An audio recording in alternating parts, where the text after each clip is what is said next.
ኢነል ሙተቂና እነዚያ አላህን ፈሪዎቹ አለ ጌታቸውን የፈሩ ትእዛዙን በማክበር የተጠነቀቁ ክልክላዎችን በአግባቡ የራቁ ተቅዋ የሚባለው ይሄ ነው። ተቅዋ ጥንቃቄ ማድረግ ማለት ነው። በጥንቃቄ የአላህን ትእዛዝ ማክበር፣ በጥንቃቄ ክልክላዎችን መራቅ። خلاص ተቅዋ የሚባለው ይሄ ነው። አላህን ፈሪ የሚባለው ማን ነው?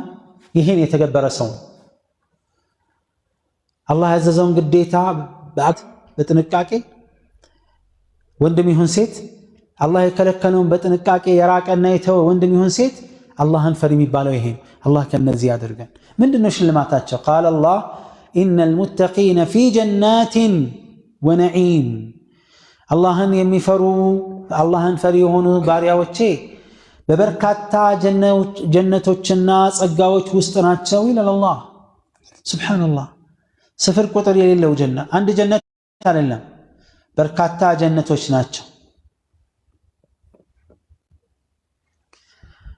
አንድ ጀነት አይደለም፣ ኢነሃ ጂናን በርካታ ጀነቶች ናቸው። መጀመሪያ የሚገባውን አትጠይቁኝ፣ መሃል ላይ የሚገባውን አትጠይቁኝ። መጨረሻ የሚገባው የሚሰጠው የጀነት ግዛት መጠኑ ስንት ነው? ይሄ ዱንያና 10 ብዜት። ይሄ ዱንያና ምንኖረው ዓለም ማለት ነው። ይሄ ዓለምና የዚህ ዓለም 10 ብዜት። ይሄ ማን ነው? ከጀሃነም የመጨረሻ ወጥቶ መጨረሻ ጀነት የሚገባው ሰው ማመን እስኪያቅተው ጊዜ ድረስ ይሄ ያንተ ነው ሲባል ያ አላህ ተው አትሳቅብኝ፣ አይ እንዴት ስቅብሃለሁ፣ እንዴት አላቅጥብሃለሁ፣ የዚህንና የዚህን 10 እጥፍ ሰጥቻለሁ ይላል ሱብሓነሁ ወተዓላ። ይሄና 10 እጥፍ ቀድሞ ስለሚገቡት እንዴት እናውራ? ከዚህ ሰውዬ በፊት የገቡት ሁሉ ሽልማታቸው ስፍር ቁጥር የለው። ነቢያችን ሰለላሁ ዐለይሂ ወሰለም ለዚህ ነው ባጭሩ የጠሩት ፊሃ ማ ላ ዐይኑን ረአት ወላ ኡዙኑን ሰሚዐት ወላ ኸጠረ ዐላ ቀልቢ በሸር። ጀነት ውስጥ እኮ ያለው ጸጋ አይን አይቶት የማያቅ ጆሮ ሰምቶት የማያቅ በሰው አይምሮ ላይ ውል ብሎ የማያቅ ብዙ ጸጋ አለ። የቱ ይሁን ማሰብ አንችልም። ማንኛውም ነፍስ የተዘጋጀላትን የአይን ማረፊያ አታቅም አለ አላህ። በቃ አይኗ የምትረካበትን ልኩና ወደሩን ከአላህ በስተቀር ማንም የማያውቀው ነው። ኢነል ሙተቂና ፊ ጀናቲን ወነዒም በጀነቶችና በጸጋዎች ውስጥ ነው። ጀነት ለአንድ ሰው እንዳልኳቸው ብዙ ጸጋ ነው ያለው፣ ብዙ ጀነት ነው ያለው። በዛም ጸጋ ውስጥ ነው አለ አላህ። ፋኪሂነ ቢማ አታሁም ረቡሁም ጌታቸው በሰጣቸው እስከ ጥግ ተደሳቾች ሲሆኑ እዛ ውስጥ ይኖራሉ። የሚበላው፣ የሚጠጣው፣ የሚለበሰው፣ መኖሪያው፣ መጓጓዣው፣ ባለቤቶች፣ ልጆች፣ ሁሉ ነገር ማለት ነው። ወወቃሁም ረቡሁም ዐዛበል ጀሒም ፋኪሂነ ቢማ አታሁም ረቡሁም ጌታቸው በሰጣቸው ጸጋ እጅግ የተደሰቱ ሆነዋል። ያ ብቻ እንዳይመስላችሁ ተያይዞም ጌታቸው ከጀሃነም ቅጣት እሳት ጠብቋቸው። ከዚህ ያልተናነሰው እርካታ ምንድን ነው? ከእሳት መጠበቅ መቻል። ከዛ ቅጣት ተጠብቆ ሹፍ ጀሃነም አለመግባት ራሱ ጀነት ባይገባ ሰላም እኮ ነው። ከጀሃነም አላህ ጠብቆ መልሶ ጀነት ያስገባውስ በጣም ጸጋው ልዩ ነው። ፈመን ዙሕዚሐ ዐኒ ናር ወኡድኺለል ጀነተ ፈቀድ ፋዝ ያለው አላህ ለዛ ነው። ከጀሃነም እንዲርቅ ተደርጎ ከእሳት እንዲርቅ ተደርጎ ጀነት የገባ ታድሏል። አይደለም ምንም ሳይቀጣ የገባ ይቅርና ተቀጥቶ የገባም እንኳን ደስታና እርካታው ቀላል አይደለም። ምንም እንኳን ቅጣት ውስጥ ተሰቃይቶ ቢሆንም ፈማ ባሉ ቀድሞ የገባ የኔ ያንተ ያንቺ የሷ ሁላችንም ምኞት መሆን ያለበት ሳንቀጣ ምንገባበትን ስራ ነው መስራት ያለበት። ሳንቀጣ ሳንነካ ቆይ ተጣሩ ወንጀል አለባችሁ በእሳት እንጂ አይራገፍም የሚባለው ነገር መፈለግ የለብን። አንዳንዱ የሚያስበው ተውሂድ ካልተበላሸ ቢገባም ይወጣል ሲባል በቃ ከሱ በሆነ ምን ችግር አለ ዛሬ እንደፈለግኩኝ ተጠቅሜ ይላል። ማትድሪ ምን እንደሚመጣ ይታወቅ። የቅጽበት ስቃይ ከባድ ነው። እንኳን የሆነ ዓመት ይቅርና ማለት ነው። አላህን እየለመንን መልካም ስራ ላይ የበረታን ሳንገባ ጀሃነምን ሳንገባ ጠርተን ቀጥታ ጀነት ምንገባበትን ነው መስራት መልፋት መትጋት ያለብን። ወወቃሁም ረቡሁም عذاب الجحيم أي وقد نجاهم من عذاب النار وتلك نعمة مستقلة بذاتها على حدتها مع ما أضيف إليها من دخول الجنة جنة مقبات مستقال وركاتها بتجمالي كذا سلام مهور راسل يتعالى دستال سو مثلا كتمك بهالة إنيا بتهون الشلال ويستينا بيتطبق يبان لم نتمم على الملال عندنا يانيو مفترو تصنع الله تنسبني يبان إلى لا تو عارف يوتلمي يانيو بقى تنسب مسمات ما يتلفلق ميلا لمن አሰቃቂ ስለሆነ ስለዚህ አላህ ከጸጋ ላይ ከጀነት መግባት ጸጋ ቀጥሎ ይሄን ተከሳ አብሮ ወሳኝ ነገር ስለሆነ ማለት ነው። ኩሉ ይባላሉ أي قيل لهم من ይባላሉ ብሉ ወሽረቡ ጠጡ ገደብ የለውም። ይሄ ሐላል ነው ይሄ ሐራም ነው ይሄ ይጎዳል ይሄ ጤና ያውካል ከዚህ አንፃር ተከልከል ታገድ የሚባል ነገር የለም። ፍቃድ ነው ኩሉ ወሽረቡ የግድ በሉ ጠጡ አይደለም ግልጽ ነው። ፍቃድ ነው እንደፈለጋችሁ ብሉ ጠጡ ምንም ነገር የለም። ሀኒአን ደስተኞች ስትሆኑ በእርካታ ጭንቀት ሳይኖር ከጠጣው በኋላ ምን ይመጣል ከበላው በኋላ ምን ይመጣል? አንዳንዴ ሂሳቡ ሲታሰብ የበላው የጠጣው ሰው ይጠፋበታል አይደል? ሂሳቡ ከፍልና በኋላ ልከፍል ነው ጭንቀት የለም። አኺራ ውስጥ እንደዚህ ጀነት ዘና ብላ ጠጣ ቁንጣና ይዘ ወደ ላይ ወደ ታች የሚባል ነገር የለም። ህመም የለ ስካር የለ ራስ ምታት የለ በዛ የሚባል ነገር የለ ቀነስ የሚባል ነገር የለ ከጤና ጋር አይሄድ የሚባል ነገር የለ። ክፍት ነው እንደፈለጋችሁ ሆኖ በደስታ በመሞላት ቢማ ኩንቱም ተዕመሉን ይሄኛውም በምንድነው ተሰሩት በነበረው መልካም ስራ ሳቢያ يقول الله وزوجناهم بحور عين حور العينዎችንም እናጣምዳቸዋለን ይላል አላህ። ሑር العين የተባሉት አይናቸው የጎላ ነጩ በጣም ነጭ ጥቁሩ በጣም ጥቁር የሆነ የአይናቸው ውበት በጣም የላቀ ጎላ ያለ ስለሆነ ነው ተብሏል። እነዚህኞቹ ሑር العين የተባሉት በድንኳናቸው ውስጥ ቁጭ ያሉ አይናቸው ወደ ሌላ ወንድ ማያይ ባሎቻቸውን ብቻ የሚያዩ እሱን በማየት ብቻ የሚረኩ ሰውም ጅንም ያልነካቸው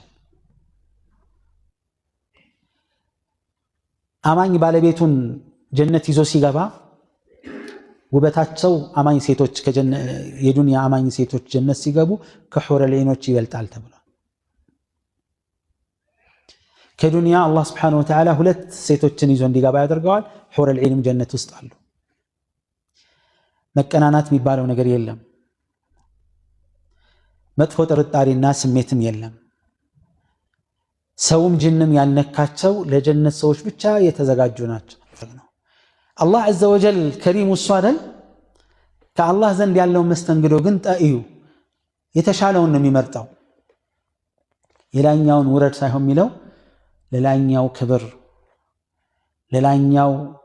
ለላኛው ከፍተኛ ደረጃ ላለው ምርጥ ባሪያው ሲል አላህ عز وجل እሱን ለማክበር ሲል የታችኞቹን ደረጃቸውን ከፍ ያደርግላቸው ወደዛ አሻገራለሁ ይላል። ስለዚህ ምን አለ والذين آمنوا على الله والذين آمنوا እነዚያ ያመኑት አለ واتبعتهم ذريتهم بإيمان በኢማን ቤተሰቦቻቸው እነሱን የተከተሉ አንተ አምነህ ቤተሰቦች በኢማን ሲከተሉ እርካታውና ደስታው እዚህ ጋር ነው። በመልክ አንድናችሁ በጸባይ አንድናችሁ በአካሄድ አንድናችሁ በድምጽ አንድናችሁ ከሚባለው የበለጠ አርኪው ይሄ ነው። በእምነት አንድ ስትሆን በአቋም አንድ ስትሆን በዲን ጠንካራ የሆነ ቤተሰብ ሲኖር እርካታውና ደስታው ወደር የለውም። والذين آمنوا على الله واتبعتهم ذريتهم بإيمان ألحقنا بهم ذريتهم ቤተሰቦቻቸውን ዝርያዎቻቸውን እነሱን እናስከትላቸዋለን አለ አላህ። የታችኞቹን ወደ ላይኞቹ እናረጋለን ከፍ እናደርጋለን አለ አላህ። يقول وإن لم يبلغوا عملهم በኢማናቸው ደረጃ መቼም ጀነት ውስጥ ስንገባ ልብ በሉ ጀነት ምንገባው በምንድነው? በእኛ ችሎታ ሳይሆን በአላህ ትሩፋትና ፈድል ነው አይደል? ጀነት ውስጥ ግን ያለው ደረጃ ማረፊያችን የአላህ ትሩፋት እንዳለ ሆኖ ጀነት ውስጥ ማረፊያ ቦታችን በምንድነው? በስራችን ልክና መጠን ነው። መቼም ጀነት ዳር ላይ አድርጉኛ አይባልም። እዚች አንገቴን ብቻ ምናምን የደካማ ሰው ጥያቄ ነው። ፍጥሩን ቢሆን ሊያስኬድ ይችላል፣ ግልጽ ነው። ግን ማንንም እንጠይቀው አግነል አግንያ አላህ ምን አለ?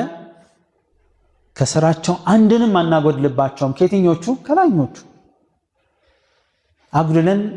እንዳልኳችሁ ትልቅ ደረጃ ላይ ያለውን እሱን ለማስደሰት ሲባል ውረድና ይደሰት ይሆናል። ግን ትንሽ እታች ወርጄ የሚል ስሜት እንዳይሰማው በፍጹም አላህ አያወርደውም። እሱን እነዚህን ከፍ ያደርጋቸዋል። ያ ዓብደላህ ወያ አመተላህ ምን ሰራው መልካም ስራ ለኛ ብቻም አይደለም ለቤተሰቦቻችንም ጭምር ነው። አሐድ ሰለፍ የሆነ መልካም ተግባር ሲሰራ ጨምር አድርጎ ይሰራና ለልጁ ምን ይለዋል? ይሄን ሰላት ጨምሬ የምሰግደው ላንተ ስል ነው። ይሄን ኸይር ስራ እስትግፋር ዚክሬን ከፍ አድርጌ የምጨምረው ላንተ ስል ነው። ለኔም ቀጥሎ ላንተም ስል። የኛ መልካምነት የእንትና ልጅ የእንትና አባት ሲባል መልካም ዝና እንደሚያመጣው ሁሉ ፊት ዱንያ ፊል አኺራ ምርጥ መልካም ዝና ያመጣል። ከዛ ውጤት አንዱ ምንድነው? ከፍ ያለ ደረጃ ሲኖር አላህ ለዛ ከፍ ላለው የቤተሰባችን አባል ሲል ከፍ ያደርጋል እኛን ሁላችንም መላውን ቤተሰብ። ሱብሃንአላህ ገመቱ አስቡት። አንደኛው የቤተሰብ አንዱ አባል 50ኛው ደረጃ ላይ ሆኖ ይሄኛው የሌሎች ቤተሰብ አባል 10ኛ ደረጃ ቢሆኑ ቀጥታ በአንዴ አላህ ዐዘ ወጀል ለዚህ ባሪያው ክብር ሲባል ቀጥታ 50ኛው ላይ ሲያስገባቸው 100ኛው ላይ ሲያስገባቸው ቀላል ነገር አይደለም። يقول ابن عباس إن الله لا يرفع ذرية المؤمن في درجته يا أمانيون بيتسب الله ودس درجة كف درجال وإن كانوا دونه في العمل بسراك السبتات بهونهم لتقر بهم عينه عينون يعرفنا للدستان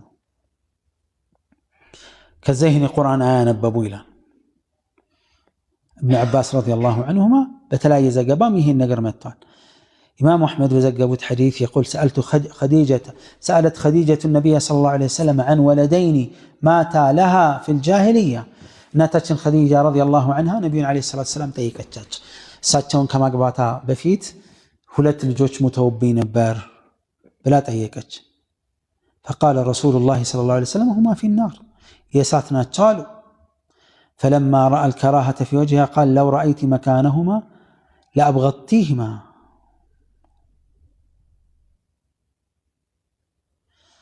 ብታያቸው ኑሮ ትጣያቸው ነበር አለች። ከዛ እሺ ካንተ ቢሆኑስ አለቻቸው። የጀነት ናቸው አሉ።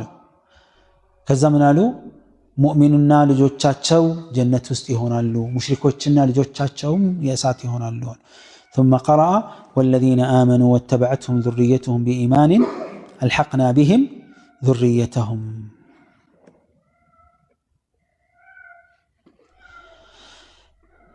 ይሄ አንድ ቤተሰብ አባል በኸይር ስራ ደረጃው ከፍ የሚል መሆኑን የሚያሳይ ሲሆን በሐዲስ ላይም هذا فضله تعالى على الأبناء ببركة عمل الآباء. ይሄ አባቶች በሰሩት መልካም ስራ ሳቢያ ለልጆች ያላቸው በረከት ምን እንደሆነ የሚያሳይ ሲሆን ተቃራኒው ደግሞ وأما فضله على الآباء ببركة دعاء الأبناء ልጆች ለአባታቸው በሚያደርጉት ዱዓ ሳቢያ ደግሞ የሚያገኙትን ደረጃ በተመለከተ ነብዩ ሰለላሁ ዐለይሂ ወሰለም ምናሉ? إن الله لا يرفع الدرجة للعبد الصالح في الجنة. በጀነት ውስጥ የአንድ ግለሰብ ደረጃውን አላህ ከፍ ያደርግለታል። فيقول يا رب أنى لي هذه ይህን ደረጃ ከየት አመጣሁት ያ አላህ ይላል። በግልጽ ይጠይቃል። ወይም በውስጡ ይሄ ጥያቄ ሲጫር አላህ ምን ይለዋል? فيقول باستغفار ولدك لك ልጅህ ለአንተ እስትግፋር ስላደረገልህ ነው ይባላል። ልጆቻቸውን የረግማቸው ወላጆች ምንኛ ያልታደሉ ናቸው። በኢማን በተቅዋ ያደገ ልጅ ወላጆቹ መልካም ነገር ቢውልለትም ባይውልለትም استغفار ያደርጋል حتى إذا بلغ أشده وبلغ 40 سنة قال رب أوزعني أن أشكر نعمتك التي أنعمت علي وعلى والدي የልጆችንም ጸጋ የወላጆችንም ጸጋ አይረሳም የማንንም ባለ ውለታ አይረሳም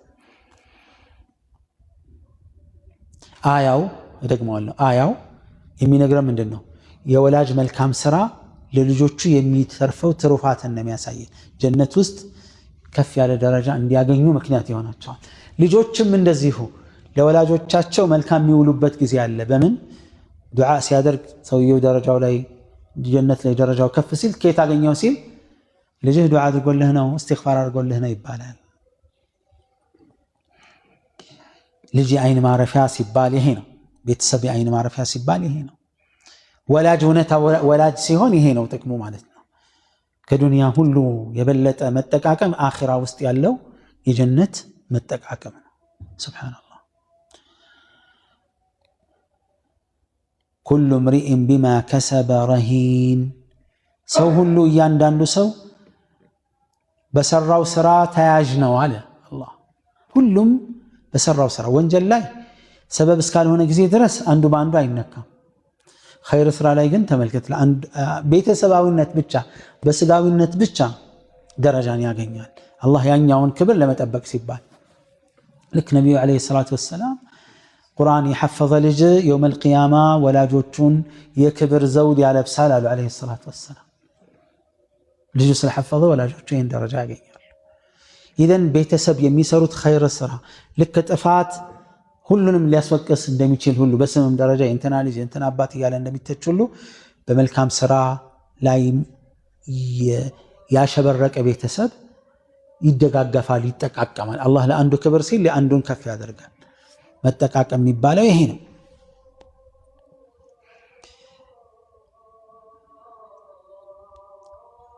كل امرئ بما كسب رهين ሲል ሚዛናዊነቱን ፍትሃዊነቱን ለማሳየት ነው ወንጀልን በተመለከተ ግን እንዲህ አላረግም የተነካካ ካልሆነ በቃ ሰበብ ከሆነ ይቀጣል ካልተነካካ ግን አባተ በሰራው ልጅ በሰራው አባት ዝም ብሎ አይባልም የራስ ስራ ጥፋት ከሌለ በቀር ማለት ነው ይህን አስቀመጠ ሱብሓነሁ ወተዓላ